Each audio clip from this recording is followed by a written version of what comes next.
So the first one, the analysis and problem solving, needless to say, this is it is in the name, isn't it? Business analyst or business analysis professional.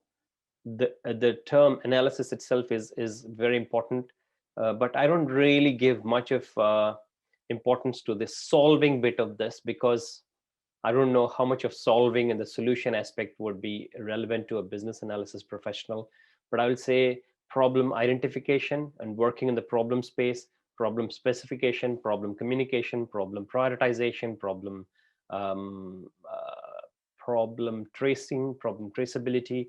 I think all of those are relevant terms, but I don't know if problem solving is a right term for that. But we will try and have a look at it, what that really means. So these are the skills that are needed by BA professionals to break down problems. That's what analysis is really about, right? So we're trying to take something and then we're trying to break it further and further into, so it's like a huge monolith. We are trying to cut it down into the different modules. From the different modules, we're trying to cut into different components. Each component will have some functionality. Each functionality could have some features. Each feature again could be broken down into different themes. Each theme could have different epics, and each epic could have multiple stories. Each story could have multiple tasks and subtasks. Each task could have multiple acceptance criteria, for example. So that's one way of looking the decomposition of a particular product or a particular feature.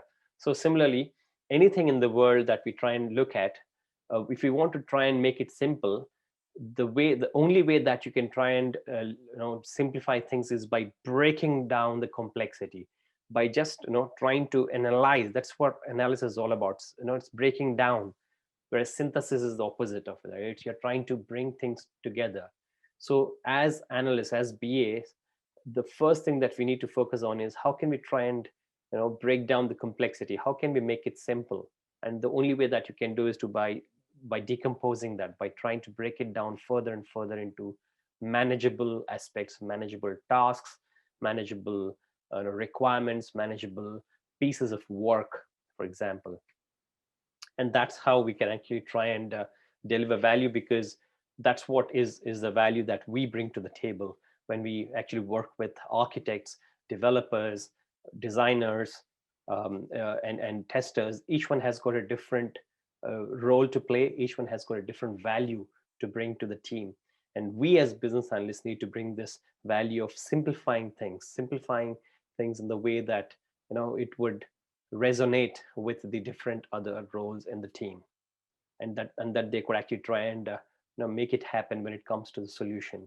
But we should be the people who needs to define the problem, the opportunities, the challenges in a way that they can easily connect to, and they should be able to actually understand really quickly and easily without much ado. And that's why we should be able to find what is it that we need to do, what are the steps we need to take as team, what are the kind of things that we need to bring forth, what are the changes on the functionality, or the way it should work, how should that be done, would bring the most value for stakeholders, right? This is what is important. Again, we discussed this just now about the value that we're going to bring to the stakeholders, whether it's customers, the users, team, employees, senior management, suppliers, anyone. Stakeholder could be internal or external. So how are we going to bring potential value to them? How are we going to address those problems that they've been facing? How can we simplify things for them? How can we try and remove the pain areas? How can we try and address the challenges they're facing? And how can we make things simple for them so that their life becomes easier, their work becomes simpler, and the tasks are done quicker? So that's the whole idea. And then the skills and competencies associated with this category are imagination. So we need to be imaginative, and that's why we should not be we should not be really worried about asking the questions, or even thinking really broad. So that's why I keep saying that don't be hesitant to ask questions. Ask questions about what, why, when, where, how. All these questions. Why not? Ask these questions. And only when you ask questions will you try and open up your mind, open your eyes and ears and mind to what's really happening around, why certain things are being done the way they are, what is the rationale, and then when things are happening, what is the context around that. So all these important insights would only be given when you've got the right questions to ask. And when you ask the questions, you get enough answers, and when you get the answers, that's where you're trying to open up your mind to get further answers and perhaps even better ways of doing things. So that's why you should not stop at asking questions like why, but also go beyond that. Ask why 5 times, 5 whys. Why, to get to the root cause. Sometimes you should be asking question, why not? Why can't we do it this way? Why only this? Why can't we just try and use a report? Why can't we just use, I mean, again, going back to the frugal innovation concept as well, right? So we were talking about the Cold War times when some of the American astronauts were using this space pen, which cost so many millions of dollars, whereas some of the other cosmonauts from Russia apparently were using pencil. Same thing. It's frugal innovation. So it's that as well. Sometimes you need to have simple answers to some complex questions. Sometimes it works. So we need to be open minded about all these. The decision making is important as well. So um, how critical is the decision and what time it is taken. Sometimes it's important to just take a decision and then just do it. Agility and agile development is all about that. It's not about taking months and years to take a decision and then again taking another year to implement it. It's all about taking a quick decision, just decide and then do it, and then develop it, deploy it, and then make it reach to the hand in the hands of the customers and users. Let them have a go at it, let them evaluate the product and then give the feedback, and then we can improve that continuously. All of this loop can be closed perhaps in a 2 to 3 weeks, whereas if you really go the long way, it's going to take years and years, and by the time you actually do something, things would have changed a lot. So it's important to understand also the importance of the decision making the right time. It's not about taking the correct decision. Sometimes you just need to take a decision, just move on and do it. Learning is a very important thing because we are trying to learn continuously. It's not just from our own actions, but also vicarious learning, as what we call.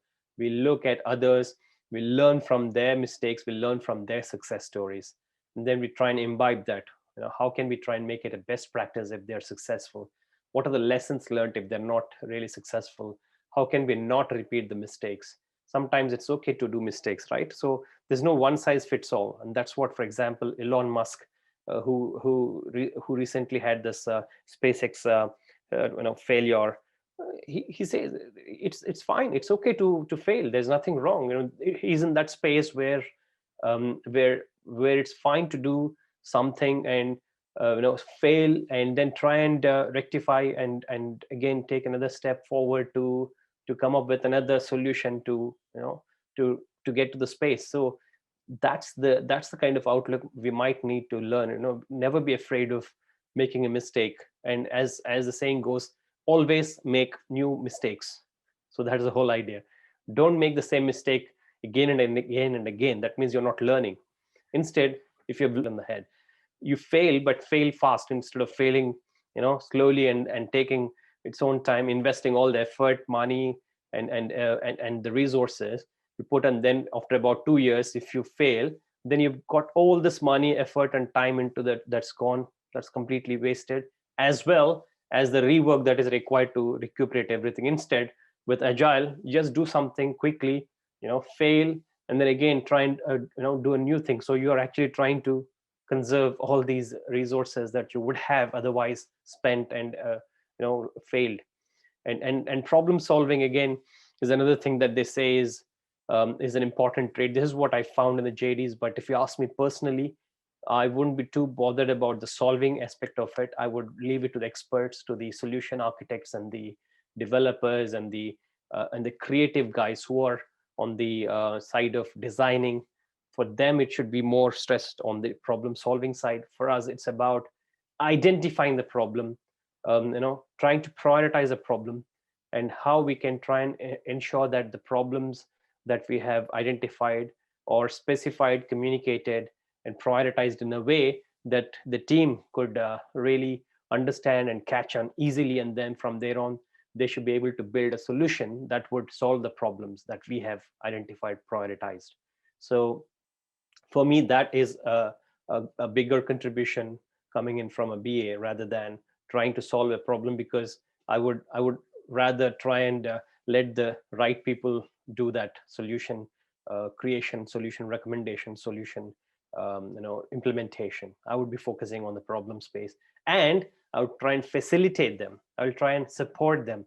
I'll try and make sure that they've got all the tools, the resources, and the time and the effort and the money and everything else required, and the clarity of the requirements, the prioritization of requirements, and everything that they need, the tools, the techniques, and the methodologies that they need to be able to come up with a solution. But I, as a BA, wouldn't really solve the problem for them. If that were the case, then I don't need all the other solution experts, solution architects, and developers to do that bit. So I would just have one person in the whole team, and that is BA. So that's my view again. But yeah, you should be just taking this with a pinch of salt, the problem solving. Systems thinking, very, very important for a BA, because again, systems thinking is that holistic thinking, how we should be looking at a particular problem or a system or a product from multiple perspectives and viewpoints. From that of a business person, how do they view that, as opposed to, for example, a technology person, and then with their operations, the infrastructure, customers, marketing.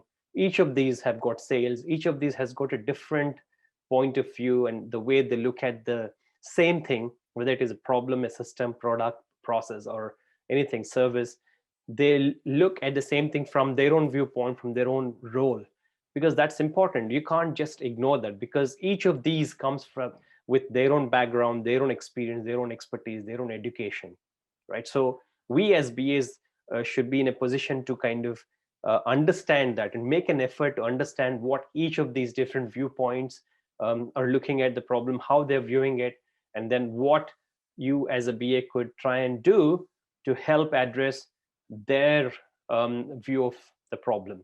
How can you solve how can you enable the team to help solve each of these different stakeholders' problems? So that's where the holistic thinking, process, organization, product, information, technology, the POPIT view, all of that is really important to bring to the table. And conceptual thinking, again, is very important, because you've got different conceptual models and conceptual understanding, again, going back to this systems thinking based on each stakeholder's perspective. So we should be able to understand the mental models that each of these different stakeholders would have for each of their perspectives, and then we should be able to knit together the coherent picture, working across these different stakeholders. Sometimes there would be conflicts, sometimes there would be differences in opinions. The way a business person would see a system is completely different from the way a technology person views it, because the business always looks at the aspects of for example, the strategy, the market, the returns on investment. What does it take, the investments options, and how often should you try and deploy that? What are the returns on investment? This is how a business person would look at things, and perhaps even the customers and the sales. Whereas the technology person would not look at it this way. They would try and look at it from the point of view of what is the infrastructure, what are the kind of technology stack, right? What are the architectural options? What is the set of constraints that you're working in? And what are the tools that you can deploy? And what is the longevity of the solution that you're trying to propose? Is it short term? Is it going to fit into the context of the existing technical infrastructure that you already have? So their viewpoint is totally different, and that should. So that conceptual thinking, that sense of cutting across the different themes, different stakeholder viewpoints, is really important as a business analyst. And then the next important trait is a visual thinking, very important, because as they say, a picture is worth 1,000 words. So sometimes it's good to actually be able to visualize the information, visualize the problems, visualize the potential solution in a way that is understandable by all the stakeholders, irrespective of whether you're a business person or a technology person or a customer or a user. It doesn't matter. So when you look at a picture, when you look at a wireframe, when you look at a kind of a potential solution, a prototype, Or if you look at a mind map, or you look at some of these sketches, mock-ups, it says a whole lot of things that you would want. Rather, perhaps it would take about 300 pages or 400 different documents to write, to convey exactly what you can pretty much capture in one or two screens. So it's important that we as BAs again need to be thinking visually, and that's where some of the tools like OmniGraffle and the Visio and all these different tools. Now we've got plethora of tools available for us to be able to capture this thinking visually and use it when we try and communicate, and even sometimes to specify the requirements, and be able to share it with the stakeholders. So again, just to kind of summarize each of one of the points that we discussed. So imagination, it really helps in generating new ideas and solutions. So that's the reason why we should keep our mind and ears and eyes open to receiving these ideas and potentially some of the solutions as well, from different directions. Decision making, understand the rationale for decision, helping others to make decisions in time, and also within budget. Sometimes it could really help to offer the contribution of making informed decisions to other stakeholders. It's not just about taking some decision, but what is the underlying rationale for taking the decision, through the support of data, through objective and subjective analysis that would really help to take good decisions. Sometimes it's okay to take bad decisions, but then it's all about the perspective again, depending on which industry, what you're trying to do.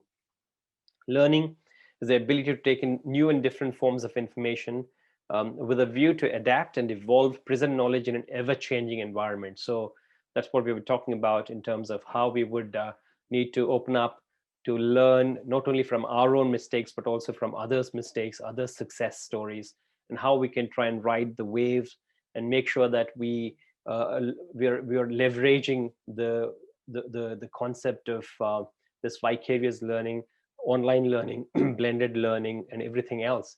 How can we learn continuously as continuously evolving organization and teams? Problem solving is getting to the root cause of a problem, and we're trying to communicate this to the stakeholders and providing options.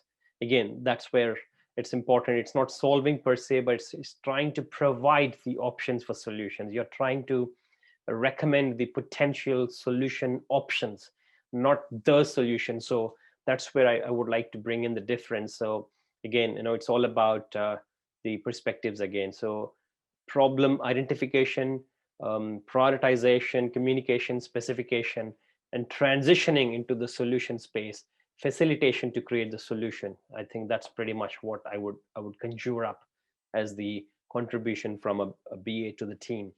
Systems thinking is understanding the interactions and interdependencies among people, processes, systems within the organization, and information technology. All of these, different perspectives again.